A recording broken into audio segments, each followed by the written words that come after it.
Laitex on kohta 40-vuotias materiaalinkäsittelyteknologiaa valmistava perheyritys Lappeenrannasta. Minun isä Kari Kurunen perusti Laitexin vuonna 1986 ja niin kuin kaikki huipputeknologiayritykset, niin tämäkin on lähtenyt autotallista liikkeelle. Kuljettimet on ollut alusta lähtien koko ajan se päätuote ja jossain määrin niiden ympärillä on toimittu ja toimitaan tänäkin päivänä.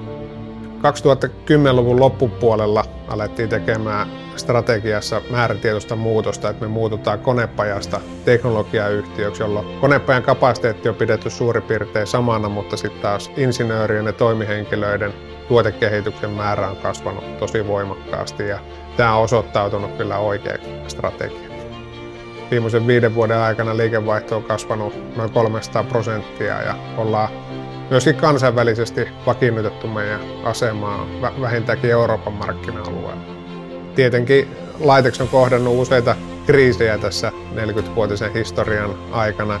Esimerkiksi silloin, kun Venäjä hyökkäsi Ukrainaan, niin sinä päivänä meidän liikevaihdosta hävisi noin 20%, kun laitettiin kaikki liiketoiminnat Venäjällä kiinni, mutta hyvin nopeasti huomattiin, että vihreä siirtymä lähtee nyt oikeasti vetämään Euroopassa. Ja niin me kun meidän asiakkaat alkaa sitä pitkää puhuttua asiaa elämää todeksi, niin me hyvin nopeasti pystyttiin paikkaamaan se liikevaihdon menetys ja itse asiassa kasvamaan sen yli tosi nopeasti.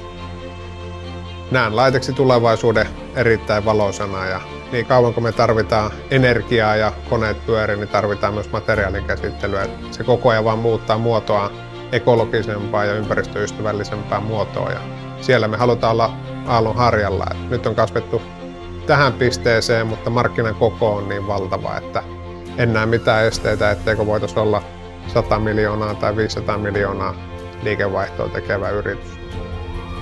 Valtakunnallinen yrittäjäpalkinto merkitsee kyllä tosi paljon niin meidän perheelle kuin varmasti myös meidän henkilöstölle.